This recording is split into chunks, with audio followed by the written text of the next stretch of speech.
என் செயினை திருடிட்டு போயிட்டா, என் வீட்டுல உள்ள பொருளை திருடிட்டு போயிட்டான்னு அந்த இளம் திருநங்கை மேல தவறான பொய் புகார் அளித்து அந்த இளம் திருநங்கைக்கு நடக்கக்கூடிய சர்ஜரியை கேன்சல் பண்ணிடுவாங்க. இதுதான் மெயின் விஷயம். ஏன் அப்படின்னா தான் செலவழிக்கிற போற பணத்தை ஸ்டாப் பண்றது அந்த இடத்துல.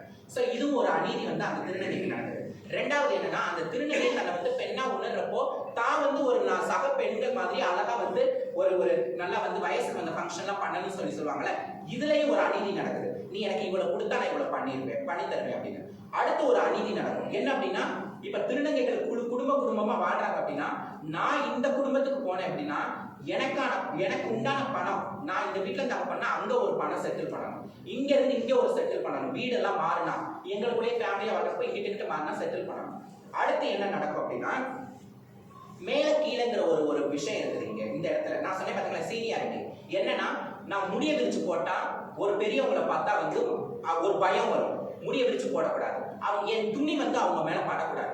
சகஜமா என்னோட அம்மா அப்பாவா நான் பழகுன்னு நினைக்கிற உறவோட அப்படி பழகக்கூடிய ஒரு சூழ்நிலையவே அவங்க ஏற்படுத்தி தர மாட்டாங்க. நான் இதைதான் முன்பு ஒரு யூடியூப்ல நான் சொல்லியிருப்பேன். என்ன அப்படின்னா, ஜாதிக்கு ஈக்குவலா தான் இதை சொல்லியிருப்பேன். இன்னுமே நவீன தீண்டாமை அப்படிங்கிறது நிறைய விஷயங்கள் நடந்துகிட்டே தான் இருக்கு. சோ இன்னைக்கு இந்த சமூகம் இந்த ஜமாத்துங்கிற சிஸ்டம் மாறினா எங்களை மாதிரி இடம் திருநங்கைகள் எல்லாருமே ஒரு நல்ல லெவலுக்கு ரீச் ஆகலாம். இந்த சமூகம் எதிர்பார்க்கிற ஒரு நல்ல நல்ல விஷயங்கள், நிறைய விஷயங்கள் நம்ம மாற்றத்தை கொண்டு வரலாம் அப்படிங்கிறது தான் என்னோட தரப்புல இருந்து நான் சொல்லுவேன். இந்த சிஸ்டம் முழுக்க ஒரு ஒரு தீண்டாமை எல்லாமே இந்த சிஸ்டத்துல இருக்கு. சோ ஒட்டுமொத்தமா நான் என்ன சொல்றேன் அப்படின்னா, இந்த சிஸ்டம் தேவையே கிடையாதுன்னு சொல்றேன். நான் திரும்பவும் சொல்றேன், இது முற்போக்கா செயல்பட்ட ஒரு அழகான குடும்ப கட்டமைப்பு. ஆனா இப்போ அது முழுக்க பணம் சார்ந்ததாக மட்டுமே இருக்குது. இது எதிர்காலத்துல வர திருநங்கைகளுக்கு மிகவும் ஆபத்து.